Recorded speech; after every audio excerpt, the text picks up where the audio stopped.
Hello friends, तो आज के वीडियो में हम बात करेंगे बिहार एस्टेट के प्रीवियस ईयर के पेपर के बारे में।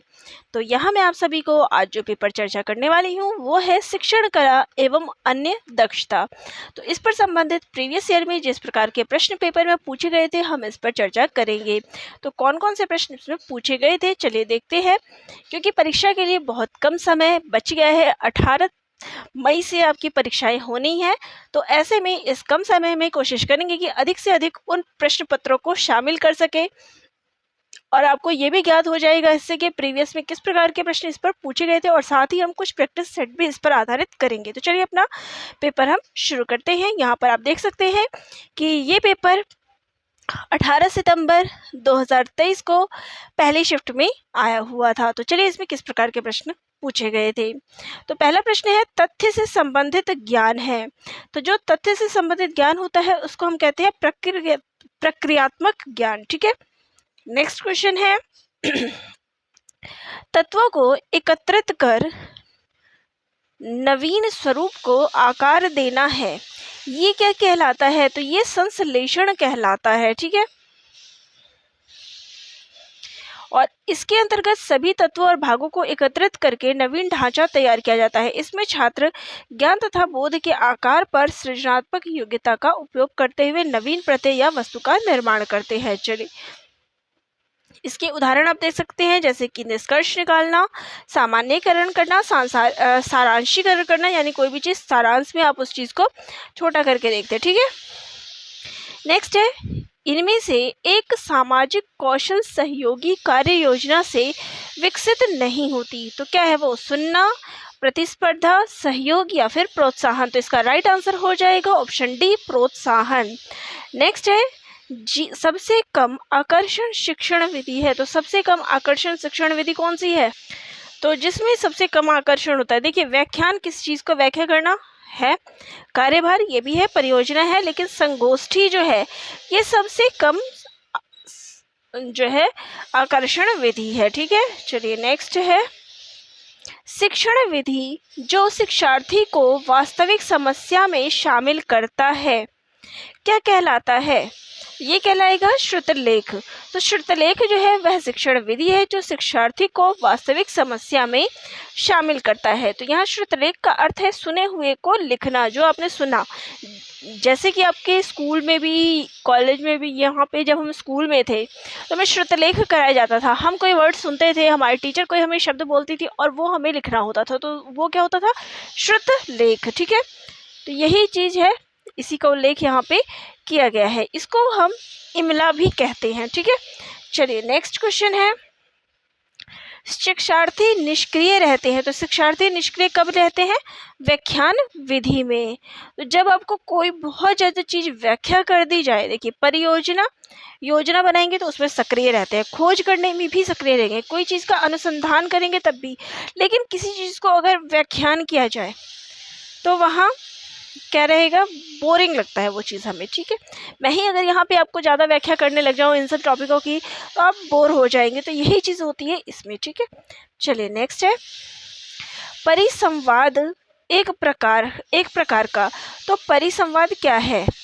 तो ये एक प्रदर्शन विधि है। ऑप्शन डी जो है यहाँ पे हमारा राइट आंसर है। ठीक है,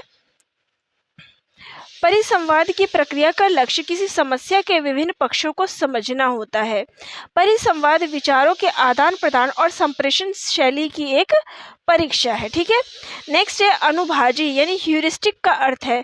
तो अनुभाजी यानी ह्यूरिस्टिक का अर्थ क्या है? जांच करना, दिखाना, या फिर नेक्स्ट ऑप्शन पे आ जाते हैं करना या कार्यवाही करना। तो इसका राइट आंसर हो जाएगा जो अनुभाजी है उसका अर्थ होता है किसी चीज को जांच करना। और अन्वेषण जो विधि होता है उसी को हम क्या कहते हैं? ह्यूरिस्टिक विधि कहते हैं। इस विधि के अनुसार बच्चों को कम से कम बताकर उन्हें स्वयं अधिक से अधिक खोज कर सत्य को पहचानने पर बल दिया जाता है। मान लो कोई कम चीज़ मैंने बताई, कुछ बता दिया, अब उस पर आप कितना खोज सकते हैं, वो अनुभाजी या ह्यूरिस्टिक चीज़ आएगा। चलिए नेक्स्ट है खेल एक स्वाभाविक प्रवृत्ति है कहाँ? ये बात किसने कही है कि खेल एक स्वाभाविक प्रवृत्ति है? तो ये कहने वाले हैं कैल्डवेल कुक।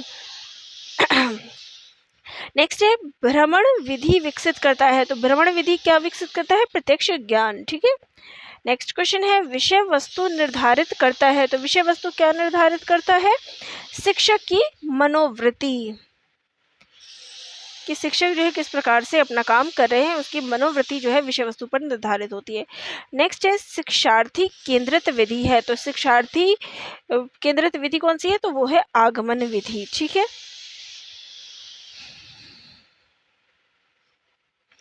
तो इसमें क्या होता है कि ये एक मनोवैज्ञानिक विधि है जिसमें विशिष्ट अनुभवों और उदाहरणों के माध्यम से सामान्य नियमों का निर्माण किया जाता है। इसके द्वारा छात्र अधिक सक्रिय होकर सरल संप्रतियों की सहायता से नवीन ज्ञान का संचार करते हैं। नेक्स्ट क्वेश्चन है पारंपरिक शिक्षण है। तो पारंपरिक शिक्षण क्या होता है? निगमन होता है, सम्मिश्रित होता है, खेल आधारित होता है या प्रयोगात्मक होता है? तो यहाँ पे इसका राइट आंसर हो जाएगा खेल आधारित। ठीक है।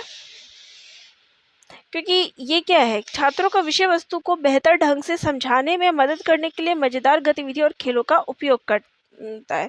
तो जो ये किंडरगार्टन होते हैं वो इसी वजह से बनाए गए हैं कि बच्चों को खेल के साथ पढ़ाना है। ठीक है। नेक्स्ट है सामान्य से विशिष्ट उपागम है। तो सामान्य से जब हम विशिष्ट की ओर जाते हैं तो उसको हम निगमन विधि कहते हैं। ठीक है। और जब विशिष्ट से हम सामान्य की ओर आते हैं तो उसको हम आगमन विधि कहते हैं। नेक्स्ट है शिक्षक केंद्रित शिक्षण है। तो शिक्षक केंद्रित शिक्षण कौन सा है? तो सत्तावादी, उसको हम सत्तावादी कहेंगे जो शिक्षक केंद्रित अगर हो। मेन क्या होना चाहिए? प्रजातांत्रिक, यानी कि छात्र केंद्रित होना चाहिए। ठीक है। माप में पहला चरण है। तो माप में पहला चरण है कि क्या मापना है, इसका निर्णय करना। नेक्स्ट है निम्नलिखित में से किसकी गुंजाइश सबसे कम है? मूल्यांकन, आकलन, माप या फिर परीक्षण? तो परीक्षण की जो गुंजाइश है वो सबसे कम है।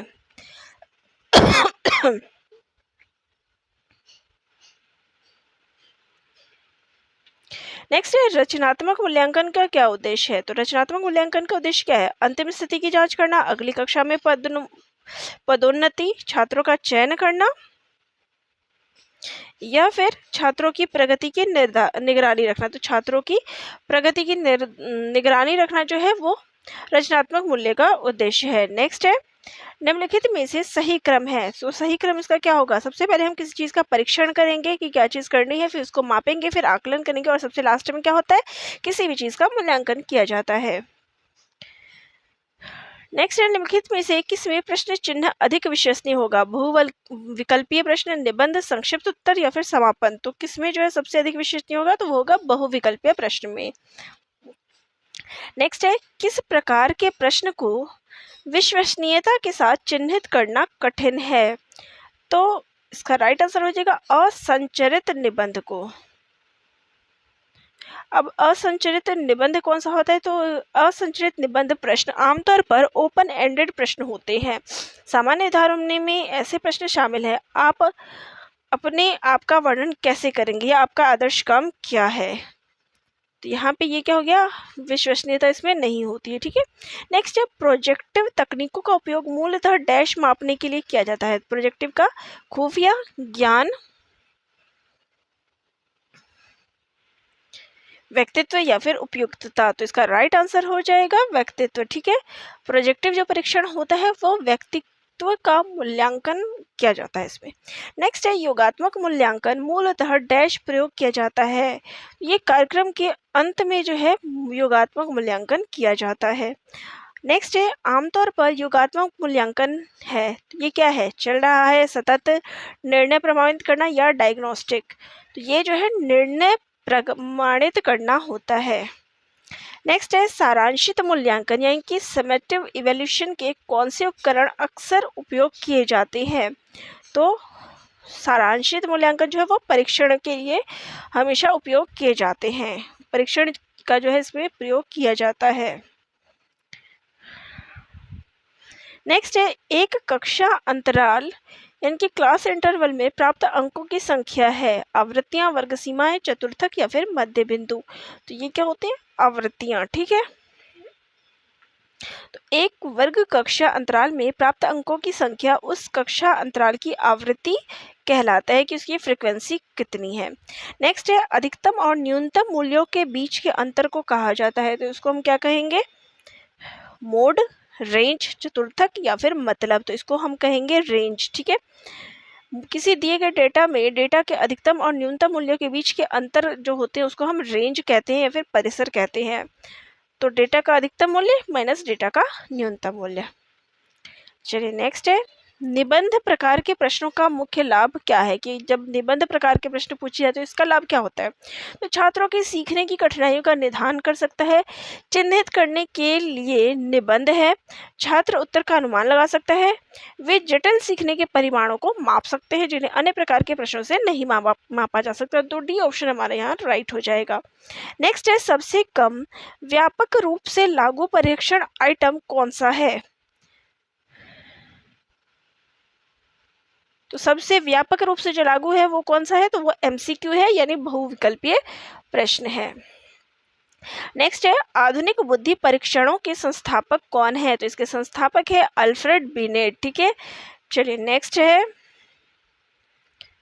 गोवा को अल्बुकर्क ने निम्नलिखित में से किस राज्य के शासक से छीन लिया था? तो बीजापुर के शासक से छीन लिया था। नेक्स्ट है बाराचुक्की जलप्रपात भारत के किस राज्य में है? तो ये कर्नाटक में स्थित है। नेक्स्ट है ब्राउन एटीएम यानी कि स्वचालित टेलर मशीन के संदर्भ में निम्नलिखित में से कौन सा सही है? विदेशी कंपनियों के स्वामित्व वाले एटीएम, एटीएम का स्वामित्व बैंकों के पास नहीं बल्कि निजी एटीएम सेवा प्रदाताओं के पास है।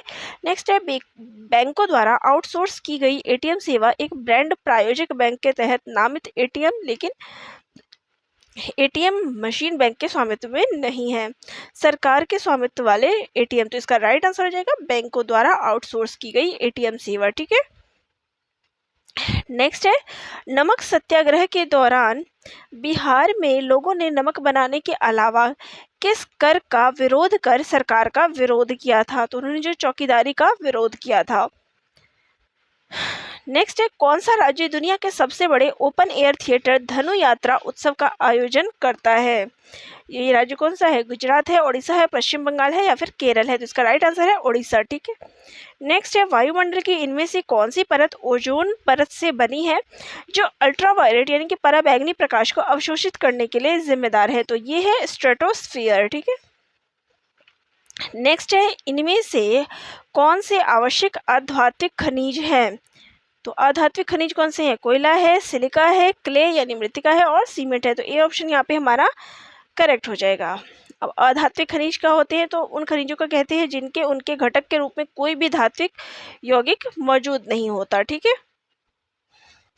नेक्स्ट है भारत में आदर्श रूप से वन भूमि का अनुमानित प्रतिशत कितना है? तो ये है 33%। डी ऑप्शन जो है हमारा यहाँ पे करेक्ट है। ठीक है, नेक्स्ट है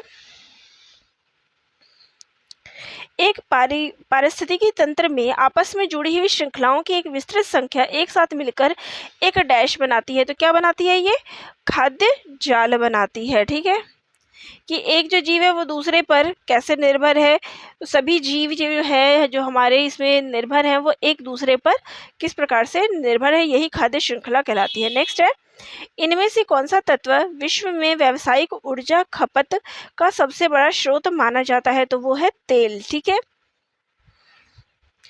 इसका 39% हिस्सा खनिज तेल यानी पेट्रोलियम के उपयोग से प्राप्त होता है। ठीक है, अब यहाँ पे देख सकते हैं कि संसाधन और उसका खपत का कितना प्रतिशत है। जैसे कि खनिज तेल कितना प्रतिशत है? 39, कोयला 28, गैस 22%, पनबिजली 6%, परमाणु ऊर्जा 4.4%, वायु ऊर्जा 0.22, बायोमास भूतापीय 0.4%। ठीक है, नेक्स्ट क्वेश्चन है परिवार के 7 सदस्यों की औसत आयु 75 वर्ष है। ठीक है, लेकिन उनमें से 6 की औसत आयु 74 वर्ष 6 महीने है। परिवार के 7वें सदस्य की आयु है, तो अब यहाँ पे देखिए 7 सदस्यों की आयु कितनी है? 75 वर्ष। 6 सदस्यों की आयु 74 वर्ष 6 महीने, तो इसको हम कैसे लिख सकते हैं? 74.5। ठीक है, 7 सदस्यों की कुल आयु कितनी है? 75 इंटू ये वाला 7, तो आ गया 525। फिर 6 सदस्यों की कुल आयु 6 इंटू ये हो गया 74.5, तो आ गया 474 वर्ष। अब ये 525 में से 474 माइनस करेंगे तो 7वें सदस्य की आ जाएगी आयु 78 वर्ष। ठीक है, फिर नेक्स्ट है, यदि मूल राशि 50,000 है और 4 वर्षों की दर से 2% है तो साधारण ब्याज की गणना करें। अब यहाँ पे मूलधन कितना है, 50,000 है, समय कितना दिया गया है, 4 वर्ष दिया गया है, और परसेंटेज जो आर है वो दर कितना है, 2% है। तो ब्याज का यहाँ पे हम फॉर्मूला लगा देंगे साधारण ब्याज का, P into R into T बटे में 100। तो इन सबको हम आपस में मल्टीप्लाई कर देंगे तो आ गया हमारा आंसर 4,000। ठीक है, नेक्स्ट है 0.75 का आंशिक अंश अशिष्ट अंश क्या होगा, 3/5, 3/4, 3/2 या फिर 3/7। तो देखिए ये क्या है, 0.75 है ना, उसको हम बट्टे में हम जब चेंज करेंगे तो 100 आ जाएगा, तो इसका आ जाएगा 3/4। ठीक है, नेक्स्ट है, दो संख्याओं का सबसे बड़ा सामान्य भाजक 8 है जबकि उनका सबसे छोटा सामान्य गुणज 144 है। यदि एक संख्या 16 है तो दूसरी संख्या ज्ञात करो।